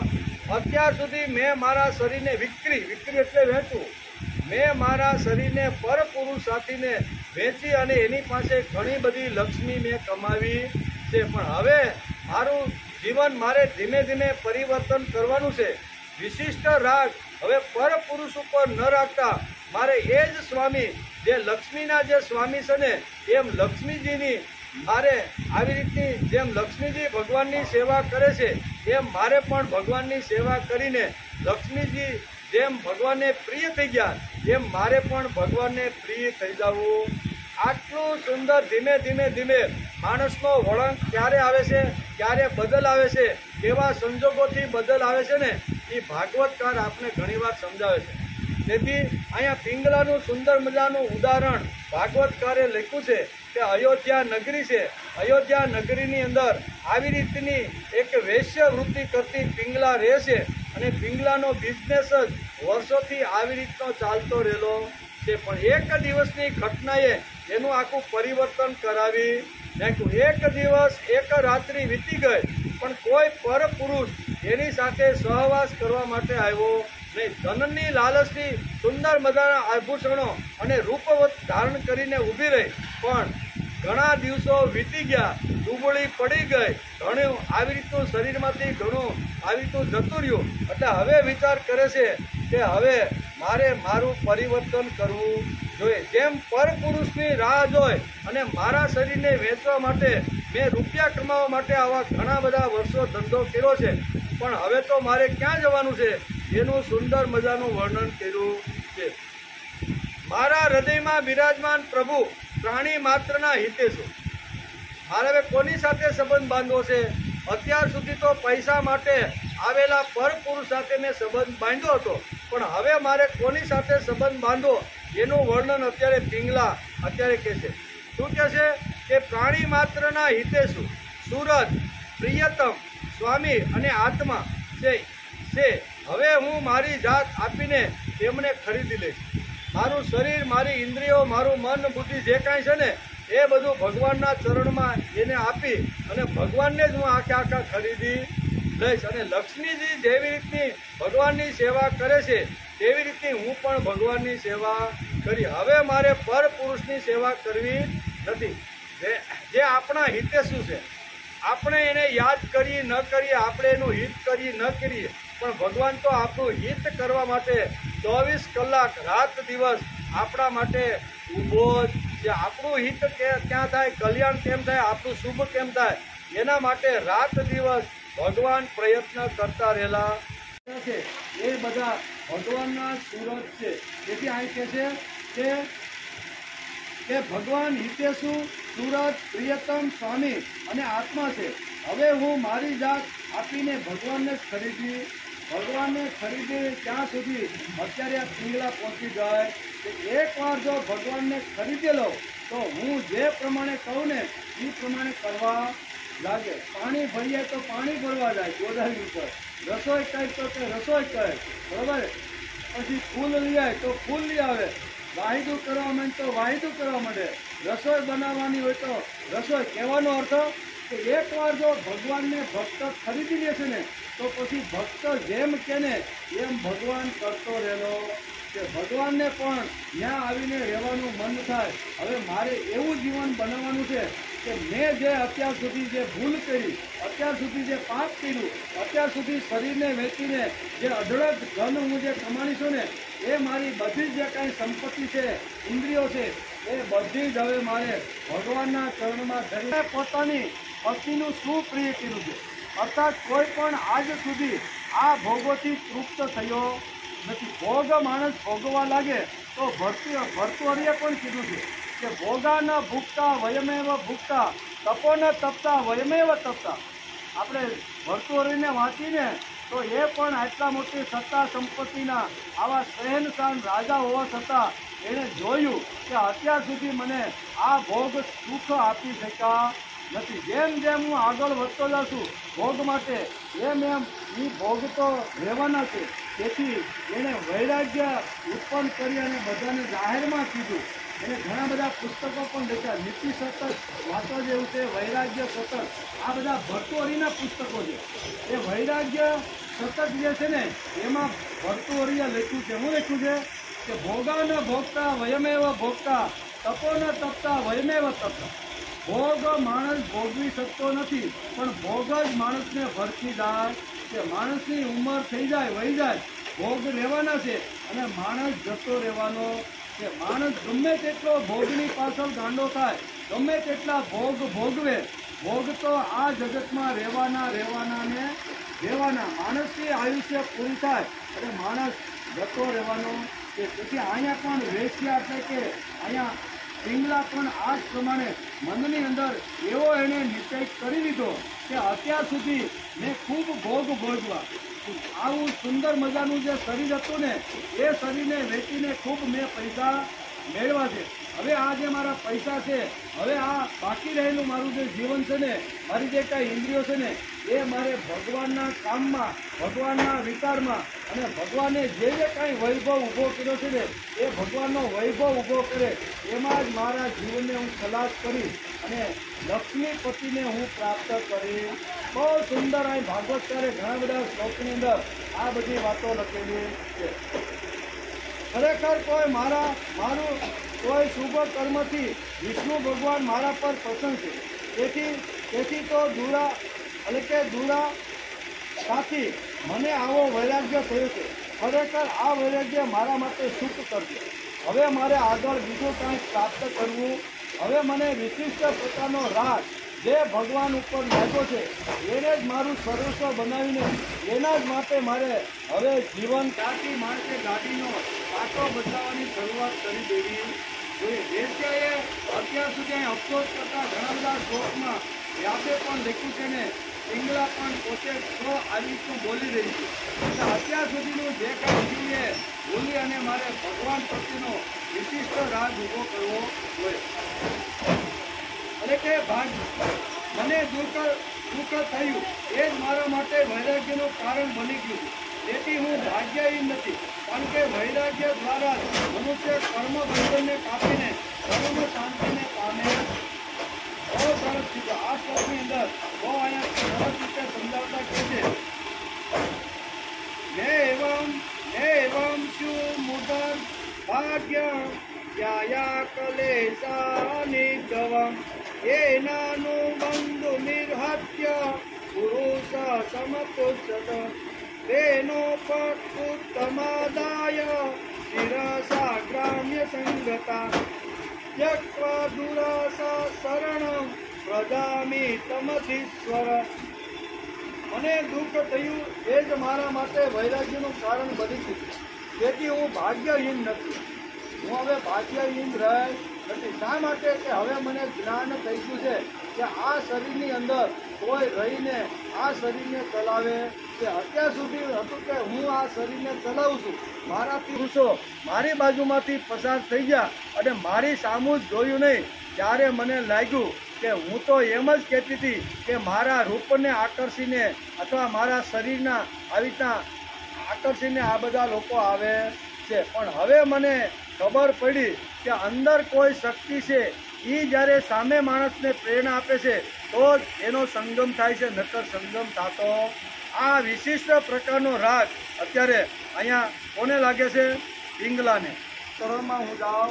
અંતે હવે 100% એને નક્કી કરી દીધું કે એક માણસ ગમે તેટલા આવી રીતના શરીરને વેચતો હોય, અધર્મ એટલે કે અશુભ કામ કરતો હોય, બરાબર ને, પણ એકવાર એને થાય છે કે આ મારો વ્યવસાય એકદમ ખોટો, કે આવા વ્યવસાયથી મારે પેટ કે રૂપિયા કમાવાના, પેટ પણ ભરવાનું નથી ને રૂપિયા પણ કમાવાના નથી. આવો જ્યારે અફસોસની શરૂઆત થાય ને ત્યારે માણસનું પરિવર્તન થઈ જાય. ઘણા મોટા વાલિયા જેવા ધુરંધરો આ જગતમાં આવ્યા અને ઘણું સમાજમાં નુકસાન કર્યું. ઘણા લોકોને માર્યા, ઘણાને લૂંટ્યા, ઘણાને ન કરવાના કૃત્યો, આવા રાક્ષસ વૃત્તિના લોકોએ ઘણું બધું કર્યું. પણ કોઈ નારદ જેવા, કોઈ મહાપુરુષ જેવા લોકો જો એને મળી જાય ને તો એ મળી જાય તો માણસનો પાટો બદલી શકે છે.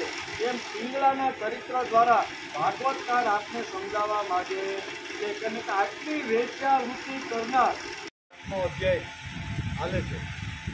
એમાં પિંગલાને કેવી રીતની પૂરું બનાવી બરાબર ને એનું સુંદર મજાનું વર્ણન ભાગવતકારે કર્યું છે. અને પિંગલાએ જે ગીત ગાયું છે ને એ આ ગીત છે. તે આપણે જે શ્લોકનું જે વર્ણન કરીએ છીએ અત્યારે વેદવ્યાસે વર્ણન કર્યું છે અને આપણે જે અભ્યાસ કરીએ છીએ ને તે આ પિંગલાએ ગાયેલું ગીત છે ભગવાન માટે. કે ભગવાન અત્યાર સુધી તો મેં જે કર્યું હોય તે હું ભૂલી જાઉં છું, પણ હવેથી હું તમારા ચરણે આવી ગઈ. તો આવા અનેક પ્રકારના શ્લોકોની અંદર સુંદર મજાનું ગીત ગાયું છે. હવે હું ભગવાનના આ ઉપકારનો સાદર મસ્તક ઝુકાવીને સ્વીકાર કરું છું. અને ઉપભોગની લાલસા છોડીને તે જ જગદીશ્વરના શરણે હું જાઉં. બહુ સરસ આ શ્લોકમાં કીધું છે કે હવે ભગવાનના જે આપણી ઉપર અનંત જે ઉપકારો છે ને, એ ઉપકારોને સાદર મસ્તક ઝુકાવીને હું નમસ્કાર કરું છું કે ભગવાન તમારા કેટલા મોટા ઉપકારો છે. ન બોલાવતા ન કહેતા તમે અમારા રાત દિવસ કેટલા મોટા કામ કરો. તો અત્યારે પિંગલા અત્યારે કહે છે કે ન બોલાવતા ન કહેતા ન આવી તો આમંત્રણ આપતા તમે આવીને કેટલા મોટા ઉપકારો અમારી ઉપર જે કર્યા છે એનું સ્મરણ અત્યારે પિંગલાને આવી રહ્યું છે. હવે હું ભગવાનના ઉપકારોનો સાદર મસ્તક તમારી ઝુકાવીને સ્વીકાર કરું છું અને વિષય ભોગની લાલસા છોડીને તે જ જગદીશ્વરના શરણે જાઓ. એકવાર જગદીશના શરણે માણસ જો જાય ને બધું ભૂલી, બરોબર, તો વાલિયા જેવો વાલિયો પણ વાલ્મીકી ઋષિ થાય કે ન થાય. જેસલ જાડેજા ગમે તેટલા મોરલા માર્યા હોય, ગમે તેટલી જાનો લૂંટી હોય, ગમે તેટલા ન કરવાના કામમાં કર્યા હોય, પણ એકવાર તોરણના શરણે જઈને કહેશે કે હું તમારા શરણે આવી જાઉં. અત્યાર સુધી જે કાંઈ કુકર્મો કર્યા છે ને, બરોબર, એ અત્યારે ભૂલીને હું તમારા શરણે આવી જાઉં છું. એવી રીતે અહીંયા નારદને પણ આવી તો વાલીઓ કહે છે કે અત્યાર સુધી મારી આંખ તમે ઉગાડી દીધી છે.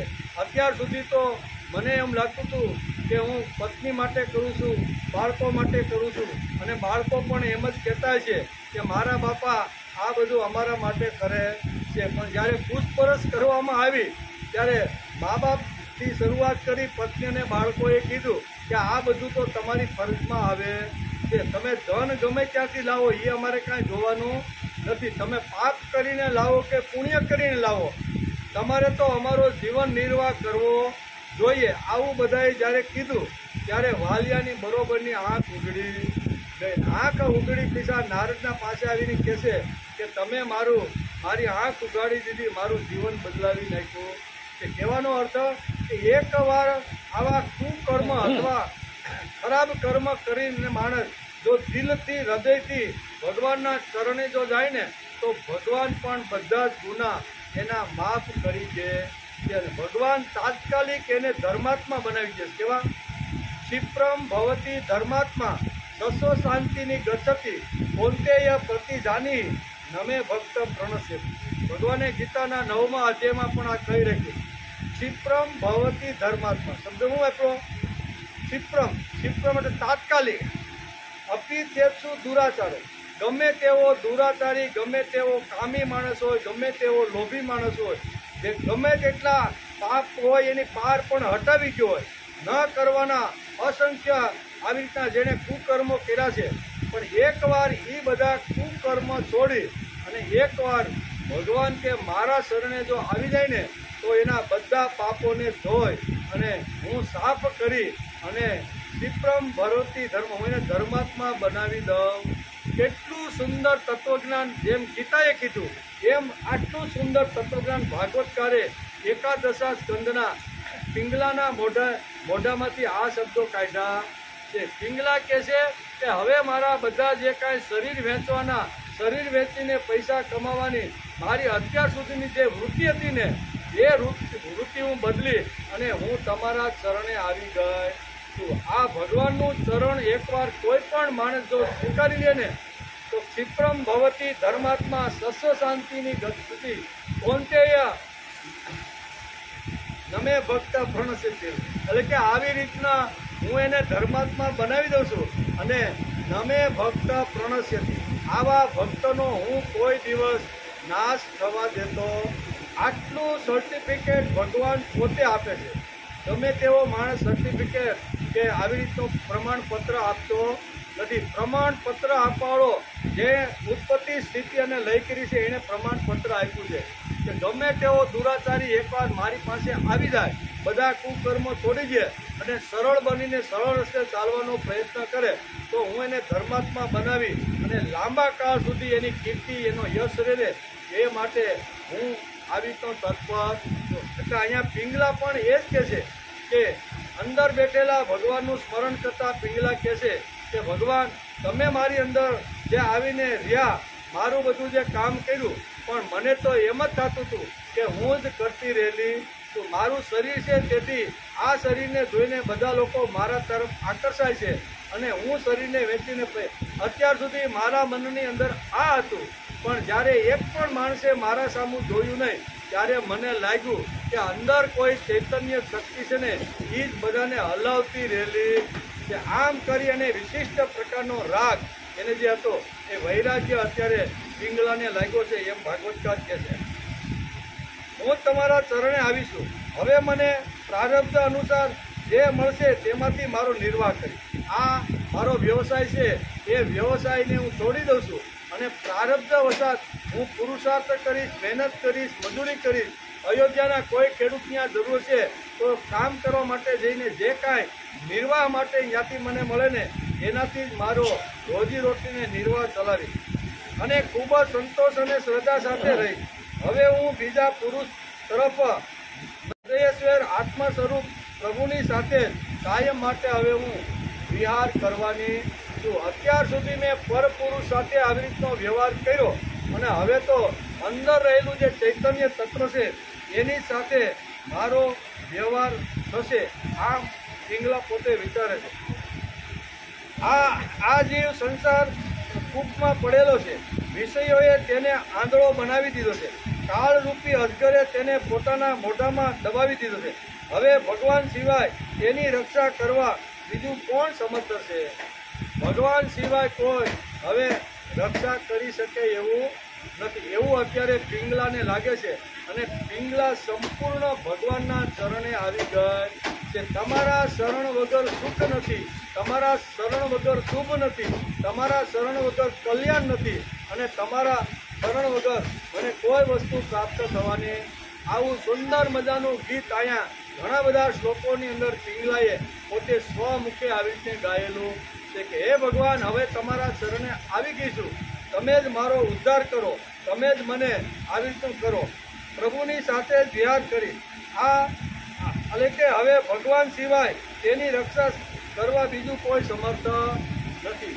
અહીંયા વિશ્વામિત્રે પણ રામ રક્ષા સ્તોત્રમાં આપણે જ્યારે અભ્યાસ કરતા હતા ત્યારે પણ રામ રક્ષા સ્તોત્રમાં વિશ્વામિત્રે પણ બહુ 38 જે શ્લોક જે ગાયા છે ને એની અંદર એક શ્લોકની અંદર પણ કીધું છે કે પાતાલ ભૂતલ વ્યોમ ચારિણી સદ્મ ચારિણી ન દ્રષ્ટુમપી શક્તિ રે રક્ષિતમ રામ નામ. બહુ સરસ અહીંયા વિશ્વામિત્રે અહીંયા બહુ સરસ આ સ્તોત્રમાં ગાયું છે કે પાતાલ ભૂતલ વ્યોમ એટલે ત્રણ, પાતાળ હોય, ભૂતળ હોય, વ્યોમ એટલે આકાશ હોય. આ ત્રણની અંદર પાતાલ ભૂતલ વ્યોમ ચારિણી સદ્મ ચારિણી ન દ્રષ્ટુમપી, જ્યાં પણ મારી નજર પહોંચતી નથી ત્યાં અને અંદર જ્યાં નજર પહોંચે છે ત્યાં એની અંદર રહેલા જે કાંઈ દુશ્મનો છે ને એ દુશ્મનો રામ નામથી રક્ષાયેલા પુરુષની પાસે કાંઈ કરી શકતો. રામ નામથી જેણે પોતાના શરીરનું રક્ષણ કરી લીધું છે, જેને પાતાળની અંદર હોય, ભૂતળની અંદર હોય, વ્યોમની અંદર હોય, ગમે તેવો દુશ્મન હોય પણ એની સામે વાકી નજરે જોઈ શકતો. પાતાલ ભૂતલ વ્યોમ ચારિણી સદ્મ ચારિણી ન દ્રષ્ટુમપી રક્ષિતમ રામ નામ.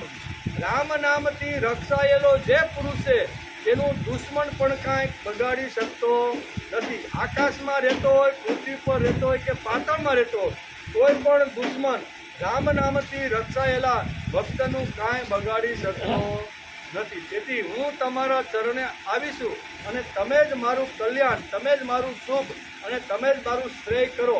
આમ કરીને પિંગલા અત્યારે કહે છે. જ્યારે જીવ સમસ્ત વિષયોથી વિરક્ત થઈ જાય છે ત્યારે તે સ્વયં તેની રક્ષા કરવામાં સક્ષમ બને છે. તેથી ખૂબ જ સાવધાની સાથે એ જાણી લેવું જોઈએ કે સંપૂર્ણ જગત કાળરૂપી અજગરથી ગ્રસ્ત થઈ ગયેલું છે અને એમાંથી મારે બહાર નીકળવાનું છે. આમ સુંદર મજાનું ગીત અત્યારે અહીંયા પિંગલાએ ગાયું છે. એનું વર્ણન ભાગવતકારે અહીંયા 42 શ્લોક સુધી, બરોબર ને, શરૂઆત થઈ હતી 30 શ્લોકથી 42 એટલે 12 શ્લોકની અંદર અહીંયા સુંદર મજાનું ગીત ગાયું છે. કોઈને? પિંગલાએ. કોના માટે? અંદર રહેલું જે ચૈતન્ય તત્વ છે એને અનુસંધાને અંદર રહેલા પરમાત્માને અંદર કહેતી રહેલી જે પિંગલા છે એને 12 શ્લોકની અંદર શું કહેવાય 30 થી 42 શ્લોક સુધી સુંદર મજાનું ગીત ગાયું છે, જેનું સુંદર વર્ણન કર્યું। અવધૂતે પિંગલા નામની વેશ્યા પાસે જ્ઞાન મેળવ્યું છે, તેથી અહીંયા અવધૂતે તેને ગુરુ બનાવી દીધા। પિંગલા ગ્રાહકને શોધે છે। ભાગવતકાર વિસ્તારથી લખે છે કે વેશ્યાની ખરાબ અવસ્થા જોઈને તેનું મનોવિશ્લેષણ કર્યું છે। પિંગલા પોતે જ ગીત ગાય છે, એ 12 શ્લોકની અંદર વેદવ્યાસે લખી રાખ્યું, પોતે જ ગીત ગાય છે સ્વમુખે, અને અંદર રહેલા તત્વને સંબોધીને આ ગીત એણે ગાયું છે। ભાગવતકારે લખ્યું છે કે જ્યાં સુધી નિર્વેદ નહીં ત્યાં સુધી સંસાર છૂટતો નથી। નિર્વેદ એટલે અલમ બુદ્ધિ, એટલે કે બુદ્ધિમાં બસ હવે મારે જોતું નથી। 60 વર્ષ સુધી 65 વર્ષ સુધી ઘણું કમાણો, ઘણું બધું જ્ઞાન મેળવ્યું, વિત્ત મેળવ્યું, છોકરાને સારી રીતે આવી રીતના ધંધામાં જોડે, બસ માણસને હવે થઈ જવું, એને કહેવાય અલમ બુદ્ધિ। હું ભાગવતકાર અહીં અલમ બુદ્ધિ શબ્દ વાપર્યો, શબ્દ બહુ સારો છે। અલમ બુદ્ધિ એટલે બસ ઓટકાર। હવે આપણી ભાષામાં કેવું હોય તો હવે ભાઈ લાડવો મારે જોતો નથી, હવે દૂધનો વાટકો ભાઈ બસ ઓટકાર, તો એને કહેવાય અલમ બુદ્ધિ। એટલે 60 વર્ષે માણસને 65 વર્ષે તો માણસની બુદ્ધિ અલમ બની જાવી જો કે બસ ખૂબ સારો સંસાર કર્યો, વ્યવહાર કર્યો, ધંધો કર્યો, નોકરી કરી, બસ હવે બધું દીકરાને સોંપી અને મારે મારા કલ્યાણ માટે કરવું, આને કહેવાય અલમ બુદ્ધિ। આ અલમ બુદ્ધિનું વર્ણન ભાગવતકાર વેદવ્યાસે આ શ્લોકની અંદર કરેલું છે। તેથી અલમ બુદ્ધિ ઘેરે જઈને ભાગવત બોલજો, એમાં અલમ બુદ્ધિ નામનો એક શબ્દ ભાગવતકારે બોલ્યો, એનો અર્થ થાય છે બસ ઓડકાર આવી જવો જોઈએ। ઘણાને ઓડકાર આવે જ નહીં। આપણે આગળ કહેતા હતા ને કે વૈભવની ટોચ ઉપર ને અબજોપતિ એમ કહે છે કે ભાઈ પેટનો ખાડો પૂરવા માટે રાત દિવસ દોડવું પડે, ત્યારે આપણે કેવું પડે કે ભાઈ તારું પેટ છે કે પટારો ભાઈ, બરોબર 5 પેઢી હાલે એટલું તો તે ભેગું કરી રાખ્યું છે, હવે થોડો પ્રભુ તરફ તો વળ, તો કે ના ભાઈ એ તો કર્મ યોગ પાછો બોલે કેવો કર્મયોગ કરવા તો જવું પડે ને ભાઈ, આ તારો કર્મયોગ નથી, કર્મ ભોગ છે। કેવું? કર્મયોગ જુદો અને કર્મ ભોગ જુદો। પૈસા માટે રાત દિવસ જે દોડે એને કર્મ ભોગ કહેવાય, ભક્તિ માટે જે દોડે એને કર્મયોગ કહેવાય। એટલે તું જે કર્મયોગ બોલશો ને આ તારો શબ્દ પાછો ખેંચી લે। કહેવાનો અર્થ કે માણસની બુદ્ધિ અલમ થઈ જવી કે હવે બસ હવે મારે મારું કલ્યાણ જ જોવાનું છે, એટલે કે થોભો અને ચલાવો, આ બુદ્ધિમાં સ્થિર થવું જોઈએ। આ બંનેનો જ્યાં સુધી અભ્યાસ થતો નથી ત્યાં સુધી વ્યક્તિ, સમાજ કે રાષ્ટ્ર ઉપર આવતા નથી। માણસને આવી રીતનું શિક્ષણ મળી જવું જોઈએ। ભારતીય સંસ્કૃતિની દ્રષ્ટિએ તત્વજ્ઞાન એ કેવળ બૌદ્ધિક ચિકિત્સા કરવાનો વિષય નથી, તેને એક પુરુષાર્થી મીમાંસા માન્યું છે। જીવનમાં કંઈક બનવું હોય, જીવન જો બદલવાનું હોય, જીવનને જો કંઈ સારું બનાવવાનું હોય તો તેનું માર્ગદર્શન જરૂર છે, અને જે તત્વજ્ઞાન આપણે ભાગવતની અંદરથી મળતું રહેલું, માણસને જો બદલવાનું હોય, કિલો ખાતરી અને પ્રભુ તરફ જો વાળવાનું હોય ને તો આપણે પિંગલા આ વસ્તુ આપણે સમજાવે છે કે ભાઈ હવે મારે બદલવું છે, હવે મારે આ રસ્તે જવું નથી, આને કહેવાય અલમ બુદ્ધિ। આવી અલમ બુદ્ધિ કહેવાય। માનવ જીવન એ સૃષ્ટિકર્તાની ઉચ્ચતમ બક્ષી છે। ભગવાને જે માનવ દેહ આપ્યો ને એ 84 લાખ જે યોનિઓ ભગવાને જે અલગ અલગ જગ્યાએ નિર્માણ કરીને એમાં ભગવાને આપેલી ઉત્તમ બક્ષિસ જો હોય ને તો આ મનુષ્ય શરીર છે। મનુષ્ય શરીરથી જે ધારીને તે બધું કરી શકીએ। આપણા કરતાં માછલીને તરવા શીખવા માટે કાંઈ પૈસા ખર્ચવા પડે? એ તો જન્મે છે પણ જળની અંદર અને જન્મા પછી પરબારી તરવાની શરૂઆત કરે છે। એને કોઈ દિવસ અહીંયા આપણે જેમ નાના બાળકને લઈને સ્વિમિંગ પુલમાં જઈ તરવા શીખવાડી 2-5 હજાર રૂપિયા ફી ભરીએ અને 6 મહિને જો આપણો બાળક તરતા શીખી ગયો હોય ને તો આપણે ગામમાં કહેતા ભરીએ કે ભાઈ 6 મહિનાની અંદર મારો બાળક હોજમાં તરતો। બોલી માછલી ક્યાંય ભણવા ગઈ નથી, એ તો દેવી જન્મી તો એ તરવાનું સારી રીતે શીખે જ નહીં। આવી રીતે સમાજની અંદર, સૃષ્ટિની અંદર અનેક એવા પ્રાણીઓ છે ને કે જેને શિક્ષણ આપ્યા વગર જ એ બધા કામ ધંધે અને બધી થતા હોય છે। તો માણસને આ બધું કરવા માટે 22-23 વર્ષ સુધી ભણવું પડે, આપવાના ખિસ્સા બધા ખાલી કરવા પડે ત્યારે ડૉક્ટર થાય, એન્જિનિયર થાય, સારામાં સારું. પણ અહીંયા તો એમ કહે છે કે શરીર શા માટે છે, આ પહેલો પ્રશ્ન માણસને ઊભો થવો જોઈએ. આપણને માનવદેહ મળ્યો છે એ વાપરવા લાગ્યું અને 80 વર્ષ કેવી રીતના ચાલ્યા ગયા તે આપણે પણ ખબર પડી.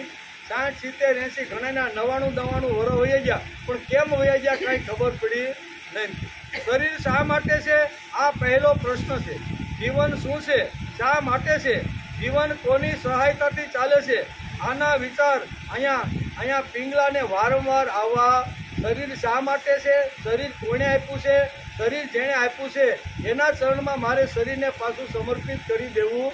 પિંગલા બદલાયા પછી એના મનની અંદર 12 શ્લોકોની અંદર સુંદર મજાનું ગીત ગાયું કે જેણે મને સુંદર શરીર આપ્યું, જેણે આટલું સરસ રૂપ આપ્યું, એટલું જ નહીં પણ આટલું સરસ મજાનું મને જેણે વૈભવ આપ્યો છે એ વૈભવ આપનારને જ હું ભૂલી ગઈ. તો આમ કરી અને ઘણીવાર ઘણા લોકો બદલી જતા હોય છે. એ 12 શ્લોકની અંદર સમજાયું છે. પિંગલાએ આવો વિચાર કર્યો છે. માણસ આ બાબતે વિચારશે તો તે જીવન વિકાસના પંથે આગળ વધી શકશે. જ્યાં સુધી નહીં વિચારે ત્યાં સુધી પશુ તુલ્ય જીવન રહેવાનું છે. પિંગલા જો બદલી શકતી હોય, જેસલ જાડેજો જો બદલી શકતો હોય, બરોબર, ઘણા પશુ પક્ષી અને માણસને મારી જાનું લૂંટીને વાલીઓ જો બદલી શકતો હોય અને એ બદલી શકતો હોય તો હું એના કરતાં કાંઈ એટલો મેં કાંઈ લૂંટો કરી નથી, લોકોને માર્યા નથી, તો એના કરતાં હું સજ્જન કહેવાક નહીં, તો હું બદલું કે ન બદલું. પણ ઘણીવાર સજ્જન લોકો બદલી શકતા નથી, પણ આવા ક્રૂર લોકો હોય ને એ તાત્કાલિક બદલી જાય. પગમાં પાંડુરંગ શાસ્ત્રી દાદા ઘણીવાર કહે છે ને કે પગની અંદર લાગેલો જે નાનો એવો કાંટો છે ને એને આપણે ગણકારતા નથી, અને જ્યારે પરું થઈને મોટો આવે ને પછી એમ થાય કે આ તો 6 મહિના પહેલાં મને કાંટો વાગ્યો તો અંદર લાળ રહી ગઈ છે, પછી પરું થાય પછી એને ખબર પડે. સજ્જન લોકોનું આવું છે. પણ આવી રીતના ક્રૂર લોકોને મોટો જ્યારે હોળો લાગે ને ત્યારે સીધી જ એને ખબર પડી જાય છે કે મારો રસ્તો યોગ્ય નથી. વાલિયાને સીધી સોળ જ લાગી, બરોબર ને. આવી રીતનો જ્યારે એને નારદ મળ્યા અને આવી રીતનો જ્યારે એને બોધ અને જ્ઞાન આપ્યો ને ત્યારે જેમ સોળો લાગે અને માણસને તાત્કાલિક ખબર પડી જાય ને એવી રીતનો એના વળાંક હોય છે. તેથી કહે છે પિંગલાને પણ આવી રીતનો વળાંક આવી ગયો અને ભગવાનના ચરણમાં સમર્પિત થઈને કીધું કે ભગવાન તમે જ હવે મને સંભાળો, હું તમારા શરણે આવી ગઈ. તો આમ છેલ્લા શ્લોકમાં કહે છે શરીરની સાર્થકતા આત્માને જોવામાં છે, ઇન્દ્રિયોને સમજાવવાની છે, મનને બદલાવવાનું છે. તે માટે બુદ્ધિને સદવિચારોમાં ડૂબાડવાની છે. તેમાં માનવી શરીરની પૂર્ણતા છે. વેશ્યાએ ફક્ત શરીરનો દુરુપયોગ ન કર્યો, તેણે શરીરને અપમાનિત કર્યું છે. ખાલી દુરુપયોગ વેશ્યાએ એટલે કે પિંગલાએ કર્યો નથી, પણ એને દુરુપયોગ કર્યો છે કે જે બીજા હશે ને એને પણ પોતાના શરીરનો સુખ ભોગ માટે શરીર આપ્યું છે. જેણે શરીરનું પોતાનું તેમજ બીજાનું કામના પૂર્તિ માટે વાપર્યું છે, શરીરને અપમાનિત કર્યું છે. આવું અપમાનિત થયેલું શરીર પિંગલા ફરીથી ભગવાનના ચરણે આવીને કહે છે. વિશિષ્ટ રાગ લાગ્યા પછી આ 12 શ્લોકની અંદર સુંદર મજાનું ગીત અત્યારે આ ગાય છે. ધનની ચિંતા અને ધનનું ચિંતન આ જીવનનું સર્વસ્વ નથી, તેથી નિર્વેદ બુદ્ધિ જોઈએ એમ ભાગવતકાર લખે છે. પિંગલા અત્યાર સુધી કોના માટે હતી? પૈસા માટે. મને પૈસા મળવા જોઈએ, પર પુરુષ આવે મારા શરીરનો ઉપયોગ કરે અને મને રૂપિયા આપે, એટલે જો ન મળે તો ચિંતા અને મળી જાય તો આવી રીતનો આનંદ, આવી રીતનું વેશ્યા હતું. પિંગલાએ ફક્ત શરીરને વેચ્યું નથી, એના 5 જે છે ને એ બહુ સરસ દેખાય. પિંગલાએ શરીરને અપમાનિત કર્યું છે, પહેલું પૂર્તિ માટે જ વાંચ્યું. એક તો પોતાનું આવું સુંદર મજાનો માનવ દેહ વારંવાર મળતો નથી, એવો માનવ દેહ મળ્યા પછી પિંગલાએ પોતાના શરીરને અપમાનિત કરી દીધું છે. બીજું, શરીરને બીજાની કામના પૂર્તિ માટે જ વાંચ્યું. બીજાની કામના પૂરી થાય અને મને પૈસા મળે એટલા માટે પિંગલાએ પોતાનું શરીર વાંચ્યું. પિંગલાને સતત ધનની ચિંતા હતી. કેવી? કે મારી પાસે આવે, મારા શરીરનો ઉપયોગ કરે અને મને ધન આપે. ચોથી વાત છે ફક્ત ધનનું ચિંતન છે, બીજો કોઈ વિચાર એને આવતો. મને પૈસો મારો પરમેશ્વર એ જ એને બધું લાગતું હતી.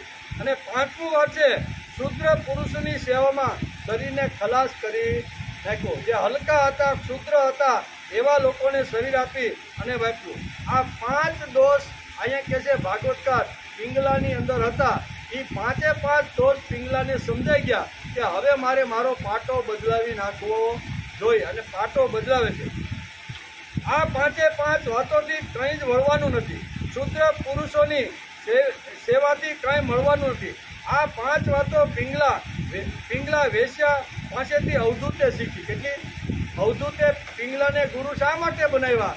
તો કે આ 5 વાતો જેનો વળાંક લાવવા માટે ખૂબ જ અગત્યની હતી. આ બધી જ વાતો અવધૂતે અત્યારે પિંગલા પાસેથી શીખી લીધી, અને ભગવાન તરફ પિંગલા કેવી રીતની વળી છે તેથી અહીંયા અવધૂત અહીંયા રાજા યદુને કહે છે કે મેં પિંગલાને મારા ગુરુ બનાવી દીધા. શરીરની સાર્થકતા આત્માને જોવામાં આવે છે. હવે 5 જેમ આવી રીતના જે ક્ષુદ્ર તરફ લઈ જતા જે વિચારો છે ભાગવતમાં, એમ માણસને ઉત્કર્ષ માટે લઈ જનારા 5 વાતો છે. કઈ છે? તો કે શરીરની સાર્થકતા આત્માને જોવામાં આવે છે. પિંગલા જ્યારે બદલીને 12 શ્લોકની અંદર પોતે ગીત ગાયું ને, એમાં પ્રથમ વાત એણે આ લખી છે કે શરીરની સાર્થકતા આત્માને જોવામાં. અંદર રહેલો આત્માને મેં અવગણી નાખ્યો, અંદર આત્માને જોયો નહીં, એ એની પહેલી ભૂલ સમજાણી. પછી ઇન્દ્રિયોને સમજાવી ને જ્ઞાની બનાવવાની છે, મનને બદલવાનું છે, દિવ્ય બનાવવાનું છે, બુદ્ધિને સદવિચારોમાં ડૂબાડવાની છે, અને માનવી જીવનની પૂર્ણતા આમાં છે. આમ અવધૂતે અહીંયા 5 ગુણો જે છે ને 12 શ્લોકની અંદર જે પોતે ગુણોનું વર્ણન જે પિંગલાએ જે કીધું છે, એમાં 5 વાતો અવધૂતને બરોબર લાગી ગઈ છે કે 5 વાતો પિંગલાના જીવનમાંથી આ શીખવા જેવી છે. તેથી એને પિંગલાને પણ ગુરુ બનાવી દીધા. પિંગલાએ ફક્ત શરીરનો દુરુપયોગ ન કર્યો, તેણે શરીરને અપમાનિત કર્યું છે. બીજાની કામના પૂર્તિ માટે આખા શરીરને અપમાનિત કરી દીધું. જે વિશ્વ ચલાવનાર શક્તિ જે શરીરમાં આવ્યો છે, એ શરીરને એણે શુદ્ર અને લાચાર બનાવી અપમાનિત કરી અને બીજાને આવી રીતનું વાપરવા માટે આપી દીધું. આ જે છે એ અત્યારે આવે છે. એટલે કે નિર્બોધ એટલે અલમ બુદ્ધિ, આપણું તત્વજ્ઞાન એટલે કે રચનાત્મક શક્તિને ઉત્સાહિત કરે છે. આમ સૃજન શક્તિ.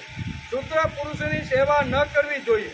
જે સમીપ છે, જે સતત આપણી જોડે છે, એની જ સેવા કરવી જોઈએ. આ ગીતની અંદર છેલ્લા શ્લોકોમાં અત્યારે અહીંયા પિંગલા કહે છે કે મારાથી જે દૂર છે અને મારા શરીરને માટે જે તલકી રહ્યો છે, એની સેવા ન કરતા અંદર રહેલું આપણું નજીકનું જે તત્વ છે ને, એવા ભગવાનની સેવા કરવી જે આને કહેવાય વૈરાગ્ય. વિશિષ્ટ પ્રકારનો રાગ બીજા પરપુરુષ ઉપર ન રહેતા અંદર રહેલા આત્મા ઉપર આ પ્રેમ જાગે, એને કહેવાય વૈરાગ્ય વૃત્તિ. અવધૂત કહે છે કે આવી રીતની પિંગલા પાસેની જે આ વૈરાગ્ય વૃત્તિ છે, એ એના જીવનમાંથી એના દર્શન ત્યારે મેં સીધી એને મારા ગુરુ બનાવી દીધા. જેના અસ્તિત્વથી જ આપણું રમણ ચાલી રહ્યું છે, તે તત્વને છોડીને ક્ષુદ્ર અને હલકા પુરુષની સેવા કરવી એ તો પાપ છે. આવું પિંગલાને થવા પરપુરુષની સેવા કરવી, પરપુરુષને રતિ સુખ માટે આખું શરીર સોંપી દેવું, એ તો ભયંકર પાપ છે. તો મારે શું કરવાનું? તો કે અંદર રહેલું જે ચૈતન્ય છે, આપણી નજીકમાં નજીક જો કોઈ હોય ને, આપણો પાડોશી, તો એ ભગવાન અંદર બેઠેલો છે, એની સેવા કરવી જોઈએ. સેવા અચ્યુત ભગવાન શ્રી કૃષ્ણની જ કરવી જોઈએ. પિંગલા કહે છે કે અચ્યુત કરતા બીજો કોઈ જગતમાં શ્રેષ્ઠ નથી, તેથી તેની સેવા કરવી. અચ્યુત એટલે ભગવાન, અંદર બેઠેલું જે ચૈતન્ય તત્વ છે, એનાથી જગતમાં કોઈ બીજો શ્રેષ્ઠ નથી. જે મને ચલાવે છે, જે મને બોલાવે છે, જે મારું ખાધું પચાવે છે, જે ઉઠ્યા પછી મને સ્મૃતિનું દાન આપે છે, ખોરાક ખાધા પછી એમાંથી કચરો દૂર કરી લોહી બનાવીને શરીરમાં જે ફેરવે છે, સૂતા પછી મને જે શાંતિ આપે છે, અને ખાધા પછી જે પાચન કરે છે, આવું નજીકનું જે તત્વ છે ને, એ તત્વને ઉપર એની જ મારે સેવ્યા શબ્દ વાપર્યો છે ભાગવતકારે આ શ્લોક. સેવ્યાનો અર્થ થાય સેવા કરવી, આવા અંદર રહેલા તત્વની સેવા કરવી. માનવી શરીર એ ભગવાનની શ્રેષ્ઠ કલાકૃતિ છે. નર अपनी करनी करे तो नरका नारायण हो जाए। भगवान मारे तारा खोळामां बेसવું છે એવી અભિલાષા અહીંયા પિંગલાને થવા લાગી। અત્યાર સુધી જે કાંઈ કર્યું એને જવા દો, પણ હવે બધું છોડીને હું તમારા શરણે આવી ગઈ। આવું શરણાગત જે સ્વીકારે ને એને જ ભગવાન પોતાના ખોળામાં બેસાડે છે। માનવી શરીર એ પ્રભુની પ્રતિભાનું ચિહ્ન છે, તે તેની ઉત્કૃષ્ટ કલાકૃતિ છે, તે બદનામ થવી જોઈએ। શરીરને બદનામ કરવાનો આપણને કોઈ અધિકાર નથી એવું પિંગલાને થવા લાગ્યું। તેથી એણે કીધું કે અત્યાર સુધી મેં શરીરને બદનામ શુદ્ર હલકા લોકોના સેવામાં જ મારા શરીરનો મેં ઉપયોગ કર્યો છે, પણ હવેથી ભગવાન તારી સેવામાં જ હું મારા શરીર મારી ઇન્દ્રિયોનો ઉપયોગ। આને કહેવાય પરિવર્તન, આને કહેવાય જીવન વિકાસ, બરોબર? તો આવો જીવન વિકાસ ભાગવતકારે અહીંયા પિંગલાના ચરિત્ર દ્વારા સમજાવવાનો પ્રયત્ન કર્યો છે। વેશ્યાએ ફક્ત શરીર વેચ્યું, પરંતુ માણસ મન બુદ્ધિ આત્મા બધું જ આજે વેચે। વેશ્યા તો ખાલી શરીર વેચ્યું અને આત્મા બધું જ આજે ઘણા લોકો વેચતા રહ્યા છે। અચ્યુત કરતાં બીજો કોઈ સેવા કરવા જેવો નથી। અચ્યુતને મનથી મારવો જોઈએ નહીં, તેની બુદ્ધિની કદર કરવી જોઈએ, સ્વ અને આત્માની પૂજન કરવું જોઈએ એવું 12 શ્લોકની અંદર અત્યારે અહીંયા પિંગલા લખે છે કે 12 શ્લોકની અંદર સુંદર મજાનું વર્ણન ભાગવતકારે લખ્યું છે। અને અવધૂત અત્યારે રાજા યદુને મેં પિંગલાને શા માટે ગુરુ બનાવ્યા એનું વર્ણન કરે છે। અવધૂત દત્તાત્રેય ઉવાચ, દત્તાત્રેય કહે છે કે હે રાજન, પિંગલા વેશ્યાએ આવો વિષય કરીને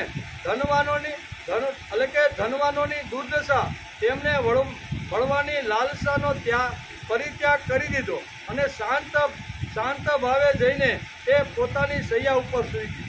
કારણ કે 2-3 દિવસ સુધી આગળ આપણા શોકમાં જોયું કે સવારથી શું કહેવાય શુભ સારા આભૂષણો પહેર્યા, સુંદર શરીર હતું અને એકદમ રૂપાળા શરીરથી પોતાના દરવાજા પાસે ઊભી રહી અને એને એમ થયું કે સામેનો પુરુષ જે હાલ્યો આવે છે ને એ જ મારા માટે આવે છે। આમ કરતાં કરતાં ઘણા બધા દિવસો વીતી ગયા, પણ એને કોઈ આવી રીતનો ગ્રાહક મળ્યો નહીં। તેથી ભાગવતકાર કહે છે કે હે રાજન, પિંગલા વેશ્યાએ આવો નિશ્ચય અને ધનવાનોની દુર્દશા, તેમને મળવાની લાલસો પરિત્યાગ કરી દીધો અને શાંત ભાવે જઈને તે પોતાનીમાં સૂઈ ગઈ। ખરેખર તૃષ્ણા જ સૌની મહાન દુઃખ છે અને તૃષ્ણા ત્યાગથી જ સૌથી મોટું સુખ છે। કારણ કે પિંગલા વેશ્યાએ જ્યારે આશા છોડી ત્યારે તે સુખી થઈ ગઈ છે। આમ મેં તેમની પાસેથી આ ગુણ લીધો। ઇતિ શ્રીમદ ભાગવતે મહાપુરાણે પારમહંસ્યા સંહિતાયા એકાદશા સ્કંદે અષ્ટમો અધ્યાય 11મા સ્કંદના અંતર્ગત 8મો અધ્યાય સમાપ્ત થયો। 8મા અધ્યાયની અંદર અહીંયા પિંગલા સુધીના જે અહીં કહેવાય અવધૂતના જે ગુરુ છે એનો વિચાર આજે આપણે કર્યો। શનિ રવિ 2 દિવસની રજા, સોમવારે પાછા આવશું ત્યારે અવધૂત આખ્યાન ટીટોડીથી માંડીને અહીંયા બીજા એના જે ગુરુ છે એનું સુંદર મજાનું વર્ણન આપણે સોમવારે કરવાના છીએ 9મા અધ્યાયમાં, બરોબર ને? ટાઈમ થઈ ગયો છે ફૂલ। વસુદેવસુતં દેવં કંસચાણૂરમર્દનં દેવકી પરમાનંદં કૃષ્ણં વંદે જગદ્ગુરું। ગુરુર્બ્રહ્મા ગુરુર્વિષ્ણુ ગુરુદેવો મહેશ્વર, ગુરુ સાક્ષાત પરબ્રહ્મ તસ્મૈ શ્રી ગુરુવે નમઃ। નારાયણ